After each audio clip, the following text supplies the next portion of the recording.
dia, sejam bem-vindos ao nosso podcast Entre Posts. Eu sou a Manu. Eu sou a Lara. E essas são as nossas convidadas, Sara e Yasmin. E o assunto de hoje é sobre os impactos das redes sociais na nossa saúde mental. A gente sabe que as redes sociais, elas podem ser muito benéficas, elas promovem a nossa conexão social, a gente tem muito acesso à informação, mas ao mesmo tempo elas estão associadas a causa de ansiedade, de autocomparação, autoestima baixa e entre outras coisas que acabam causando quando a gente fica muito dependente daquela rede ou da internet em si. A gente tem o exemplo também da pandemia em 2020, onde acredito que a maioria teve um acesso muito facilitado às redes sociais e que foi despertado muitas doenças que a gente nem tinha tanto conhecimento, como a depressão, a ansiedade. A gente também trabalha muito com a autocomparação, né, que muitas pessoas criaram crise de ansiedade por idealizarem coisas que não faziam parte da própria realidade. Então eu acredito que isso teve um grande potencial e um grande impacto logo em 2020, quando começou a pandemia. Quais são os efeitos mais negativos assim que vocês acreditam que a internet cause assim na saúde mental das pessoas? Acredito que a comparação pelo fato de, alguém posta uma foto no Instagram, tu começa a comparar o teu corpo, tal pessoa é mais bonita que eu, e essas coisas também.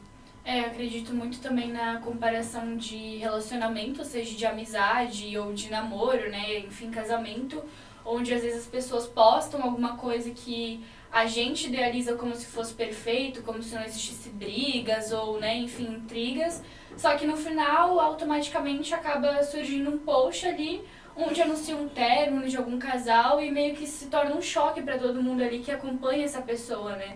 Então a gente acaba se comparando com algo que não é real, né? E você acha que tudo é perfeito, né? E não é bem assim, porque a gente sabe que a internet, muitos dizem que é uma terra sem lei, mas que agora a gente já sabe que não é bem assim, né? Muitos influenciadores hoje em dia, quando recebem o hater, a gente vê que eles mandam um anunciamento, não é um anunciamento, né? Mas é uma informação para a pessoa que comentou, que pode entrar na justiça, pode haver um processo ali. Então, não é mais aquele negócio que a internet é uma terra sem lei, que a gente pode comentar ou fazer tudo que a gente quiser. Abordando isso, né, que tu ali comentou que a internet hoje em dia ela não é mais uma terra sem lei, qual o papel das plataformas e até dos usuários, né, que vocês acreditam que seja mais importante para minimizar os impactos negativos que, né, na nossa saúde mental, assim, que a internet causa? Então, ficou bem famoso esse caso do Felca, né, que ele fez um vídeo expondo a adultização de crianças e adolescentes na internet. E ele no vídeo cita o algoritmo das redes sociais e ele cita que é uma responsabilidade ou do governo ou dos donos das plataformas em melhorar esse algoritmo. Ele até criou uma conta do zero, mostrando que quem procura, por exemplo, os pedófilos, quem procura pelos vídeos de crianças, muitas vezes sem maldade, a própria rede social, seja o Instagram, o TikTok, entende que você busca por aquele conteúdo e cada vez mais vai aparecendo mais e mais, ajudando no espalhamento desses vídeos e desses conteúdos e ainda assim abrindo portas para as pessoas que consomem esses conteúdos ficando uma coisa mais perigosa, porque daí acaba que pega o vídeo, pega a foto, joga em grupos de Telegram, então acontece uma repercussão muito grande e às vezes num vídeo ou num conteúdo que não tem aquele intuito de acontecer esse tipo de repercussão, né? E é algo que a gente tá vendo muito, né?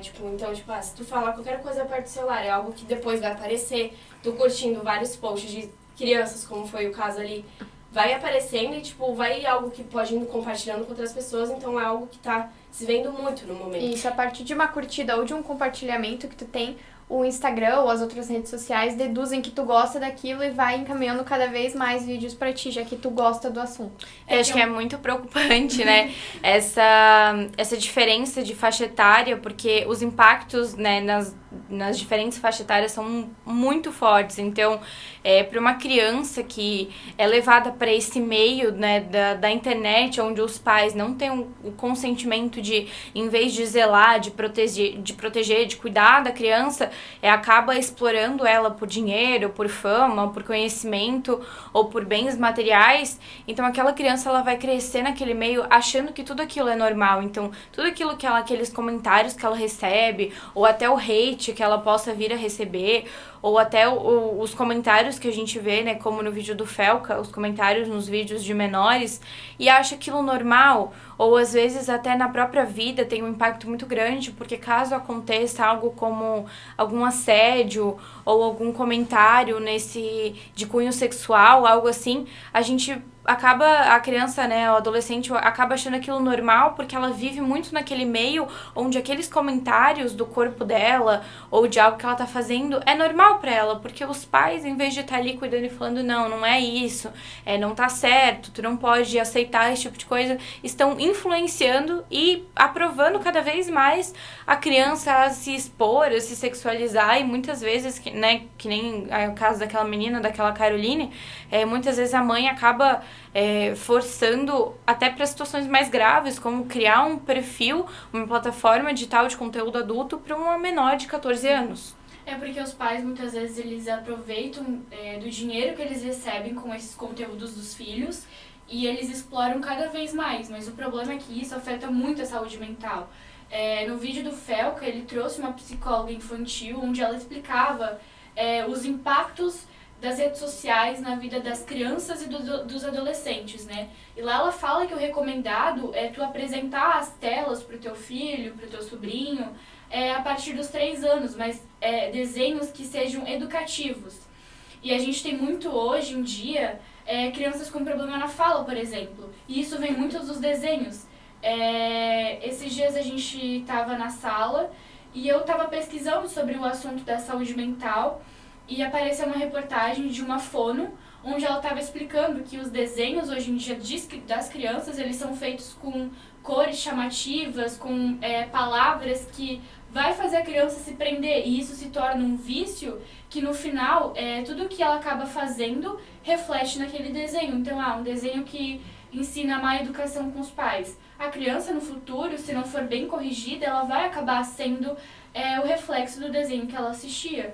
Então, nosso dever como pessoas conscientes desse assunto é tentar fazer com que isso reduza, porque senão a nossa sociedade ela vai acabar se tornando uma sociedade doente, tanto mental quanto fisicamente, por depender tanto de um celular, de uma TV, de um computador. Então é um assunto muito polêmico e acredito que muito importante de ser falado. E é importante também ressaltar que esse impacto, ele não é grande só nas crianças e nos adolescentes, né?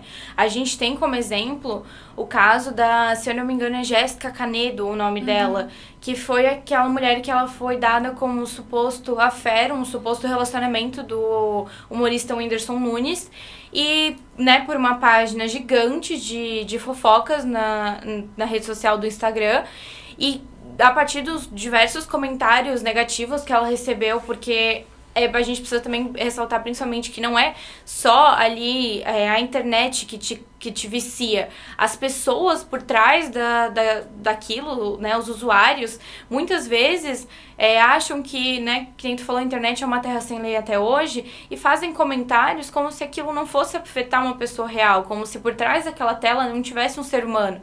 Então, com tanto comentário negativo que ela recebeu, a saúde mental dela afetou tanto que ela acabou cometendo suicídio devido a comentários negativos ou todo o hate que ela sofreu. Lógico que ela já tinha um caso de depressão, né? Acho que, se eu não me engano, ela já tinha tentado suicídio alguma outra vez.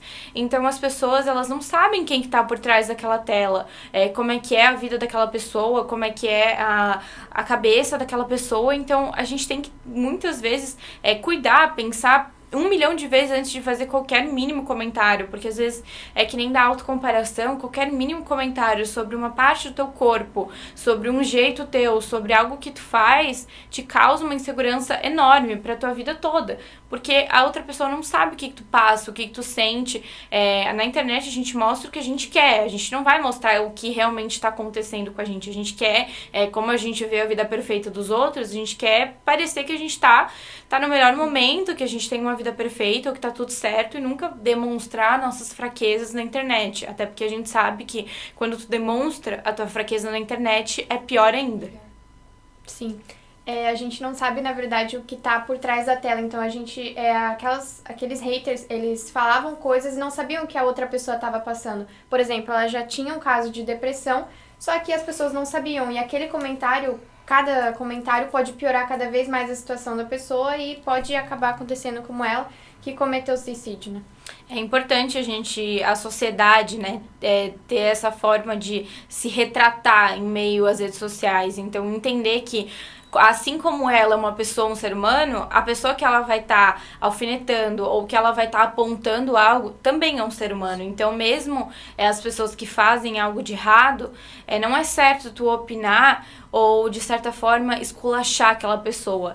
A gente tá vendo agora, né, o Ítalo Santos, né, com toda essa repercussão, assim, desse uso de imagem de menores que ele tem, e mesmo assim a gente não tem o direito de apontar ou esculachar uma pessoa, porque isso, as medidas necessárias estão sendo tomadas, isso é a justiça que está fazendo. Então não cabe a gente apontar o dedo ou apontar todos os defeitos na pessoa, por mais que, lógico, que ele fez e o que ele fez por diversos anos é extremamente preocupante. A gente vê que hoje em dia os adolescentes no qual, né, estavam junto com ele ou que ele explorava de certa forma, hoje em dia acham que aquilo tudo era normal, que se sexualizar com 12, 13 anos de idade era normal, que fazer procedimentos estéticos antes dos 18 anos é normal. Engravidar então, aos 17 era normal, né?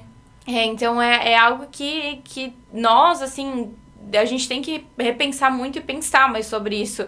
Acho que é importante a sociedade refletir mais sobre o que a gente está fazendo na internet, de que forma que a gente está utilizando as redes sociais. E cuidar também com os algoritmos que aparecem pra gente até, né? Às vezes um vídeo de uma criança que não tenha maldade, mas denuncia, avisa para a plataforma que é um vídeo indevido, né? Muitas pessoas ali, os pais, até mesmo as crianças, às vezes criam contas no TikTok, no Instagram, mas não colocam a real idade, porque tem esse negócio de que até tantos anos não pode utilizar a plataforma. Só que a gente sabe que não é todo mundo que respeita essa lei que a plataforma tem, né? Isso é preocupante porque os pais às vezes sabem, mas eles também não vigiam. Então eles não sabem o que a criança consome nas redes sociais. A gente tem aquele famoso joguinho, o Free Fire. Ele também é um jogo onde tu consegue ter um contato com outras pessoas de fora, que também pode acontecer um contato indevido ali com algum adulto, uma criança. Então, às vezes, a criança ela não tem a noção que aquilo é um perigo para ela. Então, a cabeça da criança ela é fraca. Ela não é uma pessoa que nem a gente, adolescentes ou adultos, né, alguns, que entende que aquilo lá é errado, que entende que ali há um perigo.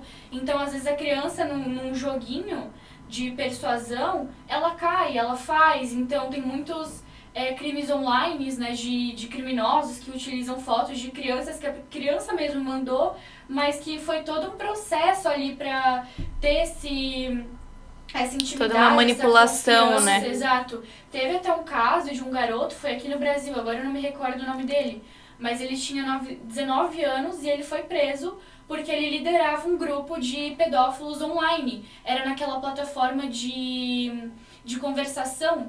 E ali ele conseguia ganhar a confiança da vítima, mas ele sempre procurava por pessoas que ele conseguia ver que era nitidamente afetada mentalmente. Ou seja, que não se sentia acolhida pela família, ou que passou por uma perda e depois disso não conseguiu mais se introduzir no meio social. E depois que ele conseguia fazer toda essa manipulação mental, ele utilizava da vítima como se fosse um manequim. Então, ele pedia para as vítimas mandarem fotos, ameaçava. Então, foi um trabalho muito árduo da polícia para tentar descobrir quem estava por trás. Porque não era só uma pessoa, eram várias que faziam aquilo lá. Então, era um grupo de manipuladores muito grande e a gente consegue observar como a mente do ser humano ela consegue ser doentia nesse ponto, né?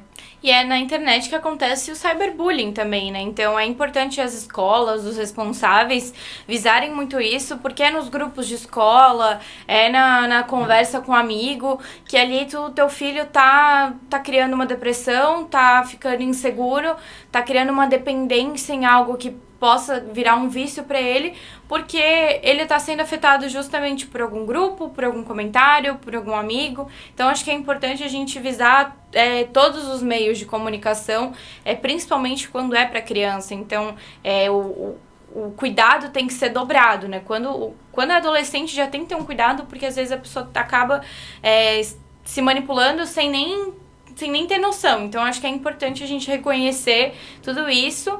E, né, acho que a gente espera que com esse podcast, com essa conversa, todo mundo consiga ter um pouco de noção de tudo isso, possa repensar algumas atitudes, pensar mais no assunto, porque acho que isso é muito importante hoje em dia, principalmente. Agradecer também vocês duas, né, pelas nossas convidadas de hoje. Espero que tenham gostado da nossa conversa. E foi esse nosso podcast Entre Posts.